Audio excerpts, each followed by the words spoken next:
opportunities.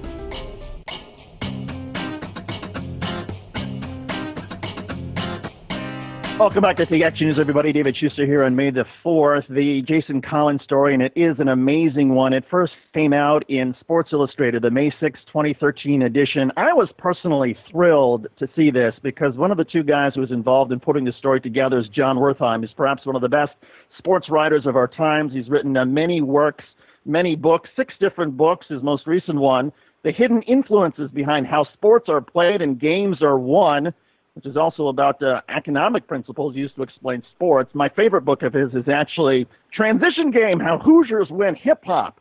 One of the reasons, of course, that I'm so thrilled that Jon Wertheim got this is not just because he's a great writer, and he is. He's also a native of my hometown, Bloomington, Indiana, the pride of Bloomington North. Jon Wertheim, welcome to Take Action News. Bloomington North. Good to be here. How are you, dude? John, it's great to have you. First, tell us, how did you guys get the story? How did it come together? Well, I mean, now that the statute of limitations lapsed, it was a bit of a fluke. We have a contributing writer, longtime writer here, Franz Lids, who's friends with an NBA agent. The agent said, I have a client who's thinking about coming out after the season. Would this be something that interested you? Well, we said, certainly yes. This was in early April, and they gave us a date of April 24th. The player didn't want to do it during the season because he didn't want it to be a distraction, but as soon as the season was over, he wanted to unburden himself, and we had circled April 24th on our calendars, and Franz bought a plane ticket, I bought a plane ticket, and to my happy surprise, the meeting was never canceled, and we showed up on the 24th. We had an address, and we knocked on the door, and Jason Collins had ordered us lunch already and greeted us with a smile, and that's pretty much how it happened. And you had no idea in advance that it was Jason Collins? Yeah, I mean, candidly, we knew the agent. We knew he was an NBA player. I deduced that if he was scheduling meetings for the 24th, he was not in the playoffs. So you could sort of reverse engineer it and narrow the list, but I had no certainty it was Jason Collins until, literally till the door flung open. And then I assume you had done enough, you knew enough about the NBA and about him to be able to appreciate his sort of backstory. What was the first thing that he said to you? Honestly, it was just sort of half an hour of very casual, sort of ice-breaking, tell us about Jason Siegel was his backup center, and you sort of had typical L.A. talk about the traffic. I mean, it was sort of just half an hour of casual, get to know each other before we got down to business, as it were. In your own mind, as a journalist, and I know that you've interviewed a lot of high-profile figures in sports and elsewhere, but in your own mind, were you appreciative of that at the moment, what a watershed moment this was? It's funny you say that. I mean, I guess yes and no. I anticipated this would make significant news, and on the other hand, there's zero precedent for this, and this was Jason Collins has certainly been around. He's a veteran. He'd been in the finals. He'd been a starter. But we're not talking about Kobe or Shaq. And I just sort of I thought he was a delightful guy. I thought he was very sort of reasoned and charismatic. But you just never have.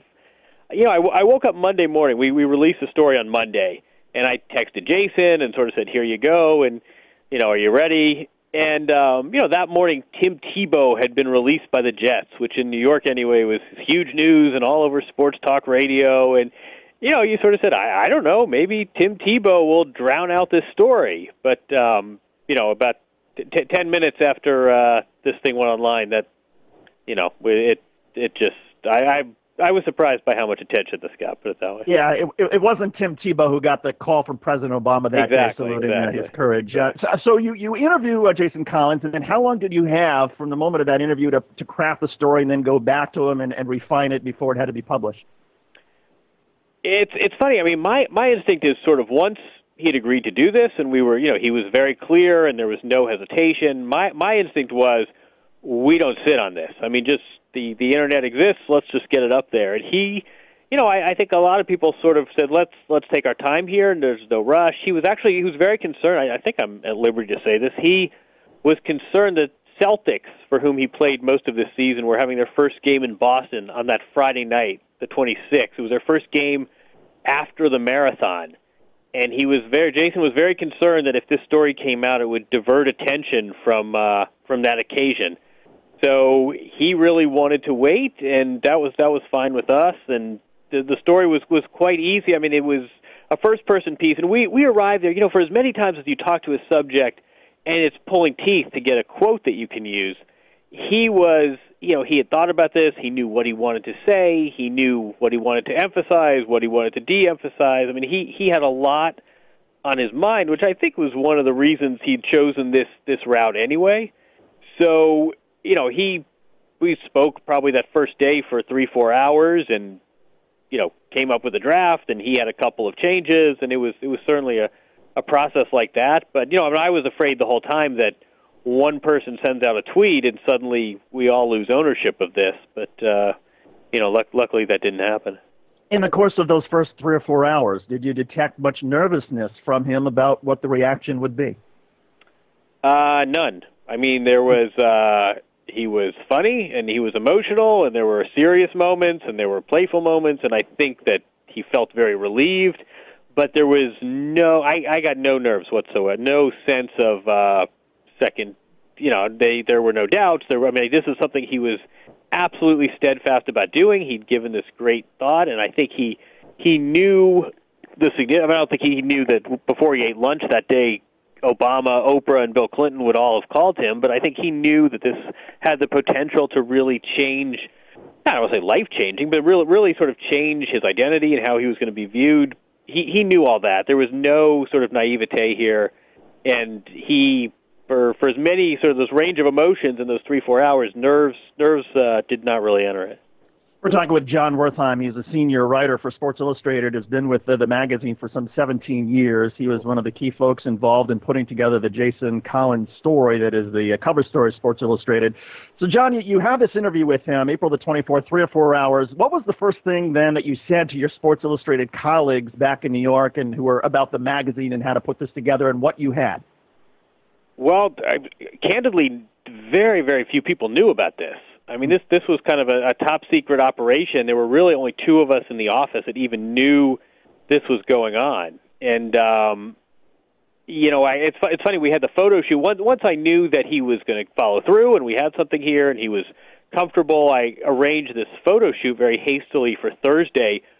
I didn't tell the photographer even what the subject, what this was about. So we're looking back. I wonder what this photographer was thinking going to this house in Los Angeles for a potential cover photo shoot with a guy who'd played, 11 minutes for the Washington Wizards in the last game. But no, this was really sort of because of the nature of this and how fearful, some of this was sort of media stuff, but also out of respect to Jason. I mean, we were all very, very wary of any sort of leak. So it was a very small circle until the day before we pushed the button on this. One of the things that comes through, and you alluded to that a couple minutes ago, and that is his focus on the team and not wanting to take attention away from the Celtics and not wanting to detract. And he mentioned that in a couple of his interviews. Is that perhaps the thread that ties him together that people don't realize about particularly team sports and athletes in team sports, just how much that sense of teamwork and being motivated by the team keeps them focused just on that? Yeah, I think that's a really good point that I haven't heard sort of addressed, and I think that's a really keen observation. And I think it goes both ways. That his calling card. I mean, his stock and trade is that he's this team guy. He doesn't take a lot of shots, and he does the dirty work. And I'd written that he has a game ball in his house that's prominently displayed. And I looked at his line score from that game when he got the game ball, and he had 1 point and took 0 shots, but he had blocks and rebounds, and his plus-minus was something like 26. And I think that actually had a huge role in he did not want to be a disruption in any way. And I think the flip side of that is there's this real sacred sense. I think Jason has this sort of real sacrosanct sense of the locker room, and I think the flip side of that is he expects that as long as he's a good teammate, people aren't going to care about his sexuality. Jon Wertheim, how does this change the NBA? I mean, Phil Jackson prominently said not too long ago that he didn't know of any gay players in the league. Well, now he knows of at least one. What does this do to the league, and how do you think it changes the game, if at all? Well, I think that the sort of the reaction Monday and the responses coming from not just from Kobe and Steve Nash, but from players you've scarcely heard of support, I think really reflected well in the NBA. I mean, I think the second part of the story, honestly, is as momentous as Monday is, we need to see this guy in a uniform. I mean, the next chapter is Jason Collins suiting up, and I think that when, and I do think it's when and not if he plays in the fall. I mean, I think there's no way he doesn't play in the NBA, but I think we sort of, the next step is when he's actually on a team, and right now he's a free agent, and when he's signed and has teammates and has opponents and goes to these arenas, I think we'll know a lot more. But I think the NBA the whole time sort of got a bit of a bad rap, and all of this, I think people really sort of underestimated these athletes. I mean, a lot of them are very young, and we know about views on sexuality breaking down by generation and by age, and I think I got zero sense of any sort of trepidation from other players. Jon, before I let you go, and again, congratulations on just a terrific story and just an amazing, well-told story and a great interview, obviously. Have you gotten any calls from, I don't know, agents for some NFL football players who want to be next? There is certainly chatter out there, and I think that, even before this whole issue of an active athlete coming out was definitely in the ether anyway. And I do think there are other athletes that have been considering this, and I got to think that if they saw the response Monday and the sort of overwhelming support, not just calls from the president and appearances on Oprah, from normal people on social media, I got to think if you had been struggling with this or you'd been weighing making this decision and saw how Jason Collins saw the response last Monday, it certainly might encourage you to follow through. Jon Wertheim, he is a noted author, senior writer for Sports Illustrated, graduate of Yale and Penn Law School, and also Bloomington High School North, the pride of Bloomington, Indiana, fellow Hoosier. Jon, thanks so much for doing this. I really appreciate it. And again, congratulations. No, you're the pride of Bloomington, but no thanks. Anytime. We'll argue over that. Jon Wertheim, thanks again. Take Action News on WEAC Radio continues after this.